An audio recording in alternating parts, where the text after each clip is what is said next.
여호수아 24장 말씀을 보겠습니다. 구약 성경 357면쯤에 있습니다. 여호수아 24장 14절부터 16절까지 말씀을 보겠습니다. 여호수아 24장 14절부터 16절까지 말씀 제가 봉독해 올리겠습니다. 그러므로 이제는 여호와를 경외하며 온전함과 진실함으로 그를 섬기라. 너희의 조상들이 강 저쪽과 애굽에서 섬기던 신들을 치워버리고 여호와만 섬기라. 만일 여호와를 섬기는 것이 너희에게 좋지 않게 보이거든 너희 조상들이 강 저쪽에서 섬기던 신들이든지 또는 너희가 거주하는 땅에 있는 아모리 족속의 신들이든지 너희가 섬길 자를 오늘 택하라. 오직 나와 내 집은 여호와를 섬기겠노라 하니 백성이 대답하여 이르되 우리가 결단코 여호와를 버리고 다른 신들을 섬기기를 하지 아니하오리니. 아멘. 담임 목사님께서 잠시 건강상에 좀 문제가 있으셔가지고 오늘 제가 대신 서게 되었습니다. 많이 좋아지긴 하셨는데 좀 더 쾌유를 위해서 계속 기도해 주시기 바랍니다. 갑자기 이 얘기를 처음 들으신 분들은 또 무슨 큰일 난 거 아닌가 걱정하실 것 같은데 많은 분들이 걱정해 주셨고 기도해 주셨는데요. 잠깐 음식을 잘못 드신 게 있어가지고 그냥 배탈이 나셨었습니다. 분명하게 말씀드리는 게 좋을 것 같아서 허락받지 않고 갑자기 제가 말씀을 드리게 되었습니다. 끝까지 쾌유를 위해서 기도해 주시면 감사하겠습니다. 오늘 이 설교 제목을 다 함께 읽어볼까요? 자, 시작. 외로운 영적 전쟁을 하고 있는 성도들에게. 아멘. 저는 모태신앙입니다. 아기 때부터 익숙하게 교회를 다녔기 때문에 하나님의 존재에 대해서 의심한 적도 없었고 예수님의 이름은 굉장히 익숙하였었습니다. 예배에 빠지면 혼이 났었고 그래서 예배를 빠져본 기억이 거의 없습니다. 정말로 거의 기억이 나지 않습니다. 하나님의 존재에 대해서 의심한 적이 없지만 그러나 제가 신학대에 들어가서야 내가 예수님의 이름에 익숙해졌을 뿐이지 내가 예수님을 진정한 나의 구원자로 믿은 적이 없었구나라고 그때서야 비로소 깨달은 적이 있었습니다. 지금이야 덤덤히 말씀드릴 수 있지만 그 당시 신학대 1학년, 2학년 마치 사춘기를 지독하게 겪는 것처럼 그 한 2년 동안을 그 예수 그리스도의 그 구원의 유일성에 대한 문제로 인해서 굉장히 혹독하게 좀 마음이 힘든 시기를 지났었습니다. 왜 예수만이 유일한 진리라고 하는가? 왜 이렇게 기독교는 알고 보니까 이토록 독선적이고 배타적인가? 이렇게 이 땅에 수많은 종교들이 있는데 그 많은 종교와 철학들을 다 제쳐두고 어떻게 기독교에만 엄밀히 말해서 어떻게 예수님에게만 구원이 있다라고 말할 수가 있는가? 그렇게 고민에 빠졌어요. 시간 관계상 다 말씀드릴 수는 없고 결과적으로는 제가 예수의 이름에 그 구원의 유일성에 대한 확신을 갖고 난 후에 제가 깨달았던 그 한 가지가 있습니다. 교회에 다닌다고 해서 모든 성도들이 구원받은 것은 아니라는 사실입니다. 어떻게 들리실지 모르겠지만 결단코 제가 말씀드릴 수 있는 것은 교회에 나온다고 해서 우리 모든 성도들이 구원받은 것은 결코 아니라고 저는 말씀드릴 수 있습니다. 교회 교적부에는 이름이 올라가 있죠. 다들 등록을 하면 자동적으로 교회 교적부에는 이름이 다 올라가고 각 교구에 배속이 됩니다. 근데 교회 교적부에는 이름이 올라가 있지만 심각하게도 생명책에는 그 이름이 빠져 있을 수가 있습니다. 생각해보면 얼마나 두려운 일입니까? 교적부에는 이름이 있어요. 근데 생명책에는 이름이 없는 거예요. 생명책에 기록되지 아니한 자는 불못에 던지우리라. 아주 명확하게 말씀에 기록되어 있습니다. 참 중요한 이야기라 할 수 있는데 그렇다면 누가 구원을 얻습니까? 예수님 믿는 자가 구원을 얻습니다. 예수의 이름 위에는 어떠한 다른 이름을 주신 적이 없고 다른 길이나 다른 방법을 주신 적이 없습니다. 예수를 믿는 것 이외에는 우리가 구원의 길이 결단코 없습니다. 많은 종교들 중에 하나로 그냥 이 기독교를 생각하시고 또 예수님을 어떤 한 많은 성인들 중에 하나로 생각하시는 분들이 교회 안에도 있을 수 있다는 얘기입니다. 나는 신앙의 3대째다, 4대째다, 우리 증조 할아버지부터 교회 다녔다. 아무리 그렇게 말씀을 하셔도 그것은 단지 육적인 혈통의 측면일 뿐이지 구원과는 아무런 상관이 없습니다. 아무런 상관이 없습니다. 3대째, 4대째 혹은 더 나가서 5대째 된다 하더라도 우리나라 이 선교 초기부터, 선교 역사의 초기부터 우리 조상들은 교회 다녔다 하더라도 그것은 혈통의 문제일 뿐이지 구원의 문제가 아닙니다. 구원과는 아무런 상관이 없다는 것입니다. 그래서 교회의 이름이 등록되어 있고 교회에 다니고 있는, 심지어는 직분을 받은 직분자라 하더라도 구원과는 아무런 상관없이 교회에 다닐 수 있다는 것. 그런 분들의 특징적인 것이 있으니 어떤 특징을 갖고 있는가? 영적인 이야기를 해도 알아들을 수가 없다는 것이죠. 영적인 눈은 반드시 예수의 영을 통해서만이 떠질 수가 있거든요. 근데 예수의 영을 통하지 않고 있으니, 그분과 함께 교제하지 않고 있다면 아무리 교회에서 강단에서 영적인 이야기를 하더라도 그저 그냥 신기한 이야기로 받아들일 뿐이지 그것은 나와 아무런 상관이 없는 이야기로 그냥 들리는 거예요. 그러니 어떤 영적인 싸움을 알 길도 없고 영적인 싸움에 대해서 이야기를 해 주어도 나하고는 상관이 없는 싸움인 것이죠. 이제 바꿔 생각해서 이제는 반대로 어떤 성도가 지금까지는 비록 내가 예수를 모르고 살았고 또 믿음이 뭔지도 모르고 살았지만 주의 은혜 가운데 내가 이제 막 예수를 진짜로 만났다, 내가 예수를 믿기 시작했다. 그럼 그때부터 그의 삶에 벌어지게 되는 특징이 또 하나가 있습니다. 그게 무엇일까요? 영적 싸움에 눈을 뜨게 된다는 것이죠. 영적인 눈이 떠진다는 것은 이제 영적인 싸움이 보이기 시작한다는 거예요. 내가 주님을 사랑합니다. 저도 기억이 나요. 모태신앙이었지만 주님을 사랑한다고 고백했던 적이 없었던 것 같아요. 그러다가 고등학교 때 성령 체험을 하면서 처음으로 제 입에서 주님 사랑합니다 라는 말이 나오는데 아무도 듣지도 않는데 왜 그렇게 부끄러운지요. 마치 누가 듣는 것처럼 굉장히 부끄러운 마음이 들었었어요. 쑥스럽고 주님 사랑해요 라는 말이 나오기 시작하는데 그렇게 참 감격이었습니다. 그것은 나이와 상관이 없습니다. 내가 40을 먹었든 50을 먹었든 그 이상을 먹었든지 간에 나이에 상관없이 내가 정말로 예수를 지금이라도 만났다면 그런 고백들이 내 입술에서 나오기 시작합니다. 예수님 사랑해요, 주님 사랑합니다, 그런 고백이 나오기도 하고, 또 기도할 때 기도의 기쁨, 소위 기도줄이 막 잡힌다고 하죠. 기도가 터져 나온다고 하죠. 그런 기도의 기쁨도 누리게 되고, 또 기도의 감격, 또 구원받았다고 하는 감격, 그런 것들도 느껴지게 되고, 또 예배드리고 싶다, 기도하고 싶다, 그런 소원들이 막 올라오기 시작하고요. 그러면서 영적인 것에 눈을 뜨게 되는 것이에요.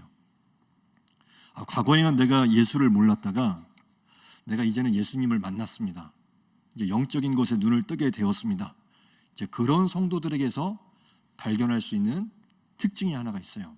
아주 중요한 특징이라 할 수 있어요. 오늘 말씀 14절 말씀을 다시 한번 읽어보겠습니다. 14절입니다. 시작. 그러므로 이제는 여호와를 경외하며 온전함과 진실함으로 그를 섬기라.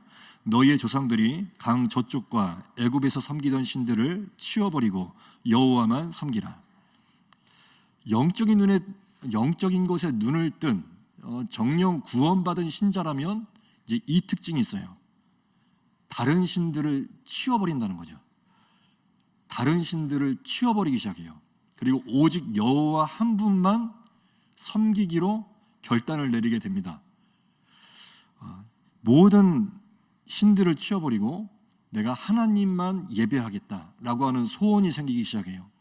그러니까 오늘 14절 말씀을 보니까 너희의 조상들이 강 저쪽에서 섬기던 신들, 강 저쪽이라는 것은 유프라테스 강 건너편에 있던 갈대아 우르라고 불리던 그 지역, 초승달 모양을 하고 있었던 그 비옥한 땅, 그 땅에서 조상적에 무슨 일이 벌어지고 있었냐면 아브라함의 조상들, 아브라함의 아버지 데라, 할아버지 홀, 그들이 그 초승달 땅에서 우상을 숭배하고 있었어요. 수메르인들이 섬기고 있던 초승달 여신이 있었고 그 외에 많은 신들이 있었어요. 거기서 이제 그 바벨탑도 세워졌었고요.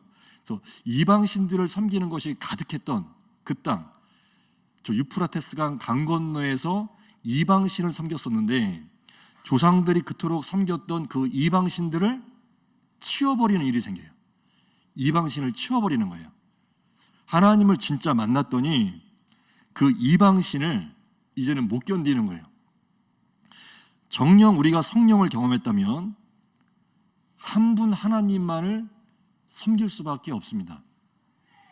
지금까지 내가 비록 지난날 과거에 무당을 찾아갔다거나 점을 쳤다거나 다른 신들을 섬겼다 하더라도 내가 정말 이제 예수를 믿었고 성령이 내 가정에 들어오기 시작했다면 나는 더 이상 과거에 섬겼던 신들을 견디지를 못해요. 그래서 부적도 떼어버리고 내가 섬겼던 그 모든 신들의 유형 무형의 것들을 다 내던지게 되죠. 다 버리게 돼요. 그래서 내가 정말 예수를 만났다면 예수를 만났다는 것 그 사건 자체가 이제는 내 인생의 BC와 AD가 됩니다. 예수를 만났다면 치워버리는 역사가 일어나기 시작해요. 치워버리는 거. 더 이상 그것을 견디지를 못해요. 나는 이제부터 여호와만을 섬기겠노라. 내가 지금까지 내 인생 가운데 그리고 나의 아버지와 나의 할아버지가 어떠한 신들을 섬겼다 하더라도 내 삶에 내 인생에서 그렇게 익숙했던 모든 그 신들을 내가 다 치워버리고 내가 여호와 한 분만을 섬기겠다라고 하는 그 결단을 내리게 됩니다. 그리고 그것은요 동시에 그 성도에게 있어서는 고통이요 환난이요 갈등이요 핍박의 시작일 수도 있습니다. 치워버린다. 여기까지는 좀 속이 시원하셨죠?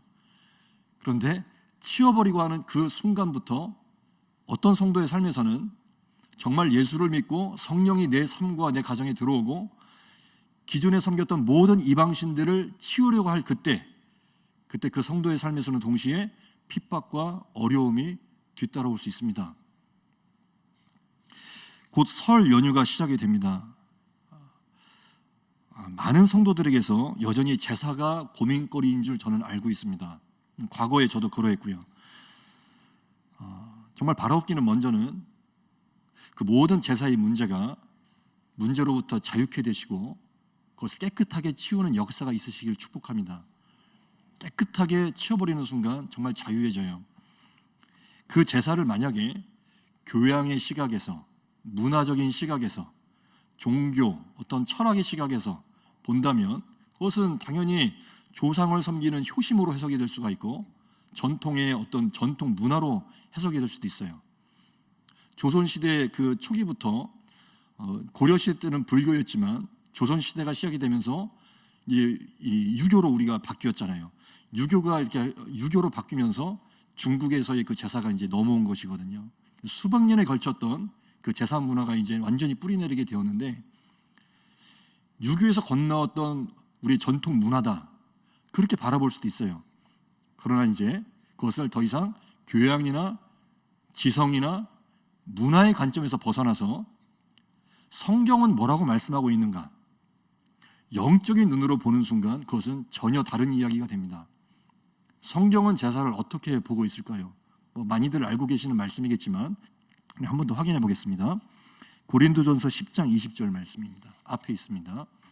읽어보겠습니다. 시작. 무릇 이방인이 제사하는 것은 귀신에게 하는 것이요 하나님께 제사하는 것이 아니니 나는 너희가 귀신과 교제하는 자가 되기를 원하지 아니하노라. 우리가 아무리 선한 의도를 갖고 조상에 대한 효심이니 정성이니 그렇게 포장을 해서 그런 어떤 선한 의도로 제사를 지낸다 하더라도 정성껏 제사상을 차린다 하더라도 그 제사상에는 조상이 찾아오는 게 아니라 귀신이 찾아오게 됩니다. 그 자리에는 그것을 영적인 눈으로 바라볼 수 있으면 좋겠습니다. 아무리 우리가 효심 가득하여서 조상이 찾아오기를 바라는 마음에서 그렇게 제사상을 차린다 하더라도 나의 의도와는 상관없이 그 자리에는 조상님이 찾아오시는 게 아니라 귀신이 찾아오게 됩니다. 경배의 대상은 하나님밖에 없습니다. 근데 마귀는 그 경배의 자리를 대신 뺏어서 차지하기 위해서 호시탐탐 노리고 있는 영물입니다. 그래서 우리가 꼭 제사상이 아니더라도 어떤 나무를 깎아서 어떤 형상을 만들어서 혹은 돌을 깎아서 형상을 만들어서 누군가 그 앞에 절을 한다고 한번 생각을 해보세요. 그럼 그렇게 절을 했을 때 그 돌이 절을 받는 것도 아니고 나무가 절을 받는 것이 아닙니다. 그 절을 받는 자리에 사단의 영들이 들어옵니다. 그것은 하나님을 깊이 만난 그리스도인들을 많이 볼 수 있는 영적인 장면들입니다. 이것을 세상 사람들한테 아무리 설명을 해서 사실은 세상 사람들은 그런 게 어딨냐라고 반응하겠지만 우리는 영의 세계를 볼 수 있는 성도들이잖아요. 우리가 어떤 하나님을 제외한 나머지 모든 사물들과 모든 자연 세계에 절을 하는 순간 그 자리에 사단의 영이 들어오게 됩니다. 그래서 그 자리에는 조상이 찾아오는 게 아니라 조상과는 아무런 상관이 없는 귀신이 그 자리를 차지하게 된다는 것. 그러면 새삼스러운 말이지만 우리 조상님들은 어디에 있는 것일까요? 사람은 한번 죽으면 육신은 흙으로 돌아가고 그 영혼은 하나님의 심판대 앞에 서게 됩니다. 천국이든 지옥이든 둘 중에 하나로 가게 되죠. 죽은 조상의 영혼이 이 땅 가운데 절대로 찾아올 수가 없어요. 무슨 말도 안 되는 이야기입니다. 죽은 사람의 영혼은 절대로 이 세상에 다시는 찾아올 수가 없어요. 그러면 귀신의 정체는 뭡니까? 사탄의 졸개들입니다. 사탄의 뜻에 따라서 움직이는 졸개들이 귀신입니다. 솔직히 고백하자면 예수님을 제가 인격적으로 만나기 전에 제가 학생 때 그리고 신학대생 초기 때는 가끔 가다가 교회 가서 목사님들이 이 제사에 대해서 설교하실 때 제사를 지내지 말라거나 제사를 지내면 귀신이 찾아온다는 어떤 그런 설교를 들었을 때 저도 모르게 막 거부감이 들었어요. 그것을 지성의 측면에서 해석을 한 거죠. 영의 눈으로 보는 것이 아니라 지성의 측면에서 해석을 하는 거예요. 아니 조상께 감사하겠다는 이 후손들의 이 순수한 이 의도를 왜 저렇게 깎아내리는 거야? 조상을 섬기겠다는 그게 나쁜 거야? 귀신은 무슨 그런 생각을 했던 게 사실이었어요. 그런데 영의 눈이 떠지니까 그게 아니었더라고요. 소위 하나님 믿는다라고 하는 이 집안에서 제사를 지내고 점을 치고 점쟁이를 집안에다가 부르고 그런 행위들이 얼마나 하나님 앞에서 심각한 죄악이었는가, 얼마나 하나님 보시기에 무서운 우상숭배의 죄악이었는가를 뒤늦게서야 깨달았죠. 그것은 정말 무서운 우상숭배의 죄악입니다. 그래서 그때부터는 제사와 결별하기 위해서 정말 애썼던 지난날이 있었어요. 지금에 와서 보니까 그게 소위 혼합주의적인 신앙이었고 다원주의적인 신앙이었다는 거예요. 하나님을 믿는다. 하나님은 좋은 분이시다. 그러나 제사도 좋은 거다. 이것도 좋고 저것도 좋은 거다. 좋은 점을 뽑아서 쓰면 된다. 어떤 그런 혼합주의적인 신앙이에요. 그게 사사기 시대에 나타나는 굉장한 특징 중에 하나거든요. 하나님을 안 믿는 게 아닙니다. 하나님을 믿되 다른 것들도 똑같이 믿는 거예요. 그래서 하나님을 믿을 때에 취할 수 있는 좋은 점들, 또 다른 신들을 섬길 때 취할 수 있는 좋은 점들, 좋은 것만 딱딱 뽑아다가 나를 위해서 믿는 거죠. 그게 혼합주의적인 신앙이에요. 또 오늘날 교회 다니는 성도들 중에 여전히 있는 것으로 알고 있습니다. 아주 묘하게 섞여서 혼합주의식으로 교회는 다니지만 그러나 제사도 지내고 점도 치고 무당에게도 가고 그런 모습들이 있어요. 결별하셔야 됩니다. 싹 다 치우셔야 돼요. 싹 다 주님과 반대되는 것들, 주님이 싫어하시는 그런 우상숭배의 요소들을 싹 다 치우셔야 돼요. 그리고 설날이나 추석 때는 이제 만약에 자기 자신이 그것을 바꿀 수 있는, 주도적으로 바꿀 수 있는 입장에 계시다면 이제는 가정 예배로 바꾸시기를 바라겠습니다. 제사를 이제는 가정 예배로 바꾸시는 은혜가 있으시길 바랍니다. 가정예배로 바꾸세요. 가정예배를 드리면 그 자리에 성령이 임하시겠죠. 얼마나 좋습니까? 아니 뭘 그렇게 조상신을 기다리십니까? 뭐게 좋다고. 조상신이 복을 줍니까? 복은 하나님이 내려주시는 것입니다. 백날 조상신들을 의지해 봐야 다 모여서 막 싸움박질이나 하고 제사 드리러 왔다가 서로 다투기나 하고 그러는 거 아니겠어요? 한 번의 그 제사를 통해서 귀신들이 들어오고 하나님께 좀 가까이 하려고 할 때마다 방해하고 풍비박산이 나고 그런 것들을 경험을 했던 저로서는 저희 지난날에 저희 가정에서 경험했던 이 절절한 경험담일 뿐만 아니라 이것은 설교이기도 하지만 절절한 호소에 가깝습니다. 제발 치우세요. 그런 것들을 조금이라도 남기지 마시고 하나님께서 원치 않으시는 그런 우상숭배의 요소들을 제발 치우시기 바랍니다. 치우면 역사가 일어납니다. 치우는 순간 하나님의 성령이 더욱더 역사하시는 것을 경험하게 되실 거예요. 무서워하지도 마시고 두려워하지도 마시고 찜찜해하지도 마시고요. 얼마든지 담대하게 다 치우실 수 있는 거예요. 정 불편하시고 정 찜찜하시면 교구 목사님들, 전사님들 부르세요. 가서 대신 치워드리겠습니다. 스스로 손으로 떼기를 이렇게 불안해하신 분들이 계세요. 그러면 교구 교역자들한테 부탁하세요. 가서 대신 치워드리겠습니다. 이방신을 치워버린다는 것은, 제사를 없앤다는 것은 어떤 성도들에게는 고통이고 핍박이에요. 그러나 그 시간을 견디시고 인내하시고 이겨내시기를 축복합니다. 그 시간을 잘 이겨내시면 반드시 주님께서 복 주시는 날이 옵니다. 그것을 과감하게 치웠을 때 그 치운 자리가 그냥 텅 빈 상태로 비어 있는 것이 아니라 이방신들을 내가 과감하게 믿음으로 치웠을 때, 그리고 거기에 따르는 고통과 눈물들을 내가 기꺼이 감당을 하였을 때 그 자리에는 주님의 성령과 함께 주의 복이 임해요. 그 자리에는. 그래서 치워버린다는 것은 어떤 성도에게는 때때로 그것이 고통이고 핍박일 수 있어요. 제가 신학대 들어가서 예수님 만나고 구원의 확신을 얻고 제가 결단했던 것이 제사를 없애자. 내가 맞손자로서 제사를 없애야 되겠다. 그래서 어느 날 굳게 마음 먹고 저희 할아버지를 찾아갔죠. 할아버지, 손자가 이제 신학대도 갔고 앞으로 목사 될 사람인데 제사를 좀 없애는 게 어떨까요? 정말 수십 번 고민하다가 어렵게 말을 꺼냈는데 그 자리에서 막 노발대발 하시면서 역정을 내시면서 나가라고. 나는 나중에 죽으면 제사밥도 못 먹겠네 그러면서 막 소리를 지르시다가 나중에 제가 맞을 것 같아서 집을 나왔어요. 그래서 뒤에서 엉엉 우시는 소리가 들리는 거예요. 제 마음이 너무 아프더라고요.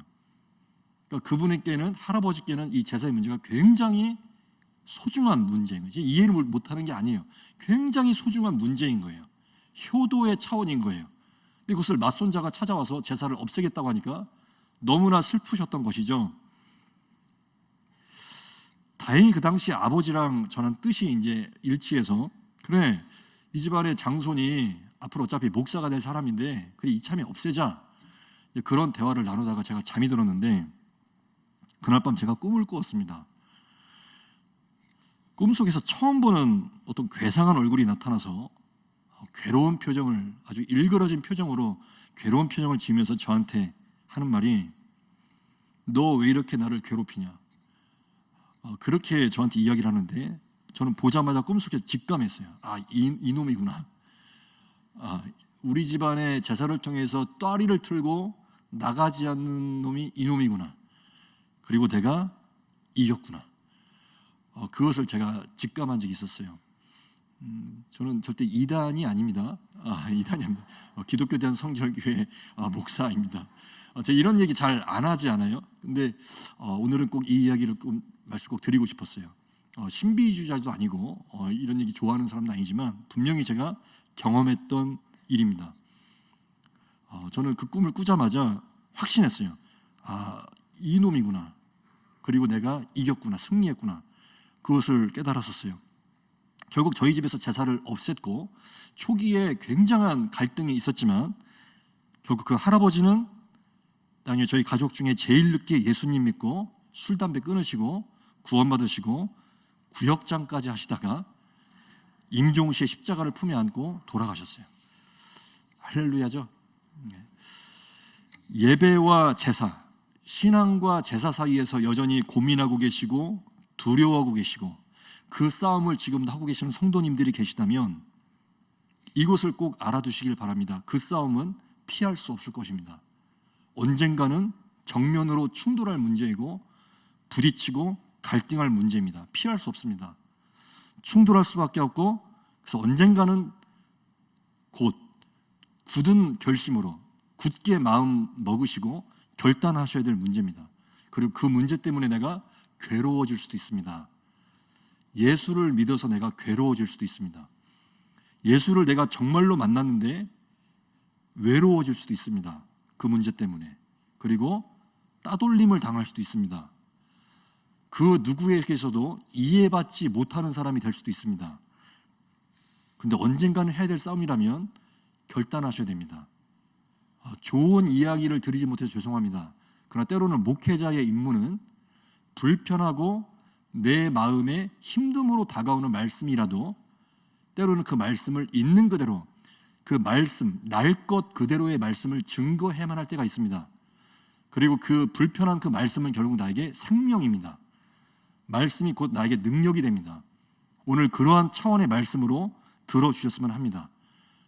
언젠가는 내가 해야 될 이 영적 싸움이라면 결단 내리셔야 됩니다. 예수를 믿는다는 것은 때로는 괴로움이요 고통일 수 있습니다. 자, 마태복음 10장 말씀을 한번 보겠습니다. 앞에 스크린에 있습니다. 마태복음 10장 34절 이하 말씀입니다. 또 한번 다 같이 한 목소리를 읽어볼까요? 자, 시작. 내가 세상에 화평을 주러 온 줄로 생각하지 말라. 화평이 아니요 검을 주러 왔노라. 내가 온 곳은 사람이 그 아버지와 딸이 어머니와 며느리가 시어머니와 불화하게 하려 함이니 사람의 원수가 자기 집안 식구리라. 아멘. 말하자면 오늘날로 표현하면 예수님의 돌직구입니다. 피할 길이 없습니다. 있는 그대로를 예수님이 꾸밈없이 말씀하신 것입니다. 예수 때문에, 예수를 믿는 것 때문에 식구들끼리 갈등하고 싸움이 날 수도 있고 서로 미워할 수도 있음을 분명하게 말씀해 주셨어요. 얼마 전 제가 젊은 남자 집사님을 만나서 저희 교구에 있는 집사님 한 분을 만나서 상담하는 시간이 있었습니다. 결혼도 하셨고 아기도 낳았습니다. 근데 이분이 전혀 하나님을 모르시던 분이었는데 결혼을 하시면서 전도를 받아서 우리 교회 오셨고 그래서 저희 교회에서 처음으로 신앙생활을 하셨어요. 그래서 이분한테 참 감사하게도 믿음이 들어가기 시작한 거예요. 말씀이 들어갔어요. 신앙이 성장하다 보니까 제사 문제를 이분이 심각하게 고민하기 시작하셨어요. 자기가 아무리 생각을 해봐도 내가 이제 하나님을 믿는데 제사를 드린다는 것은 진짜 아닌 것 같다는 생각이 이제 들기 시작하더라는 거예요. 근데 여전히 자기 고향집에서는 제사를 지내고 있어요. 그러니까 자기랑 아내가 이제 정기적으로 이렇게 제사를 드릴 때마다 찾아가는데 그 앞에서 절하는 것이 영 마음에 걸려요. 자기 아내가 제사상을 함께 차리는 것이 영 마음에 걸려요. 그래서 어느 날 아버지를 찾아가서 저 제사 못 드리겠습니다. 말이 끝나기 무섭게 이제 싸움이 시작된 거죠. 막 혼나고 다투고 하다가 이제 집으로 돌아왔어요. 그래서 이 고민을 들고 저한테 찾아왔던 것입니다. 이분은 처음에 이걸 구하더라고요. 지혜를 구하시더라고요. 어떻게 하면 이것을 지혜롭게 풀 수 있을지. 제가 고민하다가 기도하면서 이렇게 대답을 해드렸어요. 지사님, 이거는 지혜롭게 풀 수 있는 문제가 아닙니다. 지혜를 강구하신다고요? 이걸 지혜롭게 조율하는 문제가 아니라 이것을 소위 레디컬한, 그러니까 급진적이라고도 하죠. 이것을 근본적으로 돌아가는 신앙, 그리고 주님이 원하시는 뿌리로 돌아가는 신앙, 정말 우리가 그런 신앙생활로 돌아간다면 집사님은 부모를 떠나 아내와 함께 한 몸을 이루셨고 이제는 이 어떤 엄연히 한 가정의 영적인 제사장이 되셨고 한 가정의 믿음의 아비가 되셨어요. 이제는 정신적으로 완전히 독립을 하시고 과감하게 결단 내리세요. 부딪힐 수 있습니다.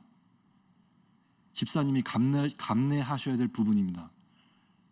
부딪힐 수 있다고 제가 말씀드렸어요. 그분은 지혜롭게 이것을 풀고자 하셨는데 제가 아니라고 말씀드렸어요. 사실 이 부분에 대해서는 교역자들이나 성도들 사이에서 약간의 생각의 차이가 있을 거라고 저는 생각을 합니다. 그러나 적어도 그날 저에게 주신 감동은 그것이었습니다. 이것은 지혜롭게 풀어갈 문제가 아니라 부딪힐 문제라고. 부딪혀서 깨질 문제예요. 제가 그렇게 말씀을 드렸더니 알겠다고 하고 이제 집으로 돌아가셨어요. 결단을 내리시고 각오하시고 미움 받을 건 미움 받으시고 오해 받을 것은 오해 받으시라고. 귀향의 내가 전혀 믿지 않던 가정에서 믿음의 1세대로 이제 내가 거듭나는 것인데, 전혀 믿지 않는 가정에서 내가 믿음의 1세대가 되는 것인데, 특별히 믿음의 1세대가 되려면 많은 눈물과 피를 흘려야 되는 거 아십니까? 그만큼의 대가 지불이 필요해요. 내 가정에 믿음이 뿌리 내리기 위해서는. 내가 정말 하나님을 믿는 가정을 이루려면 과감하게 결단 내리시라고 제가 말씀을 드렸어요. 예수를 내가 믿기 때문에 서로의 가치관이 충돌하면서 내가 때로는 오해를 받고 비난을 받는 것, 그것은 지혜롭게 풀 문제가 아니라 내가 그냥 감당해야 될 문제입니다. 가령 군대에 가서 군생활 하신 분들은 알겠지만 정말 내가 군대에서도 믿음을 지키기 위해서는 특별히 주일날 욕을 많이 먹어야 됩니다. 남들은 다 함께 모여서 정비하는 시간인데 나는 믿음을 지키기 위해서 교회를 가야 돼요. 꿋꿋하게 그것을 비난을 이겨내고 교회에서 예배드리고 오면 기다리고 있는 것은 비난이죠. 저 왜 이렇게 이기적이냐? 예수 믿는 애들은 왜 이렇게 이기적이냐? 쟤는 왜 공동체를 생각하지 않냐? 그렇게 욕을 먹는데, 근데 이것은 그들을 이해시킬 부분이 아니에요. 이해시킬 부분이 아니라 내가 욕먹고 견디고 지나가야 될 부분입니다. 어떤 사람들의 이해를 구할 부분이 아니라 내가 그냥 예수님 때문에 욕먹는 부분이에요. 욕먹는 게 두려우십니까? 오늘 말씀 다시 한번 생각해 보시기 바랍니다. 내가 화평을 주러 왔다고 생각하지 마라. 제사를 없애냐?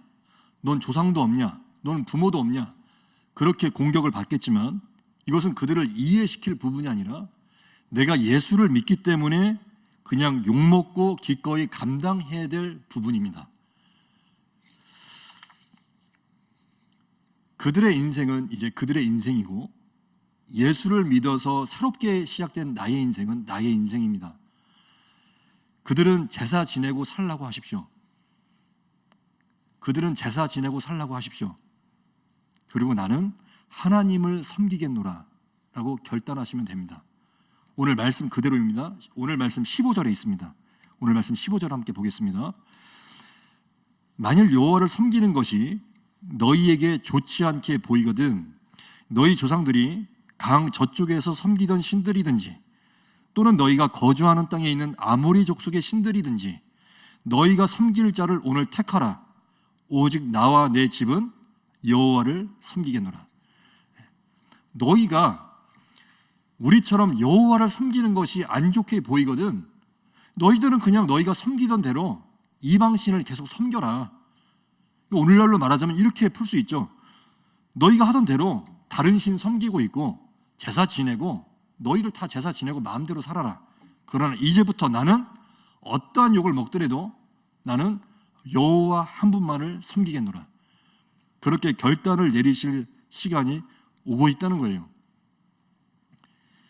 신앙을 지키기 위해서 대가를 치르는 하나님의 자녀들을 하나님은 결단코 그냥 보고만 계시지 않습니다.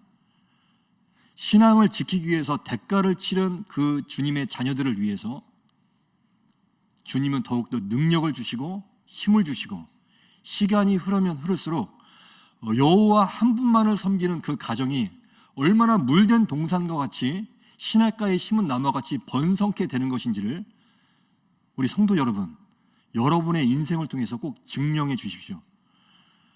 하나님만을 섬기겠노라고 그런 온갖 욕을 먹고 오해를 받고 공격을 받으면서도 그렇게 내가 여호와 한 분만을 섬기겠다고 끝까지 그 믿음과 신앙을 지킨 그 믿음의 가정을 하나님께서 어떻게 축복하여 주시는지를 우리 성도님들께서 증명해 주시면 좋겠습니다. 결단이 필요합니다. 카일 아이들먼이라는 그 미국의 목사님이 계시는데 그분이 팬인가 제자인가라는 책을 쓰셨어요. 그 책을 읽는데 이런 언급이 있었습니다. 교회에 가보면 두 가지가 있다는 거예요. 한쪽에는 담요가 있다는 거예요. 담요.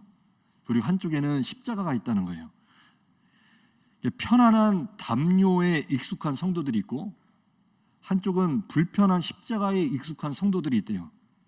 소위 이 편안한 담요 신학에 익숙해져 있는 성도들은 예수를 믿으면 당연히 내 삶에 좋은 일, 내 기분을 좋게 해주는 일들, 내 마음을 평안하게 해주는 일들, 당연히 예수를 믿으면 그렇게 좋은 일만 일어나는 것이 당연하다고 믿는 성도들이 있어요.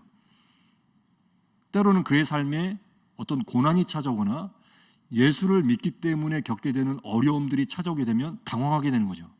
아니 왜 예수를 믿는데 이런 일이 찾아오지? 그것이 소위 담요 신학이라고 일컬었어요. 그 목사님은.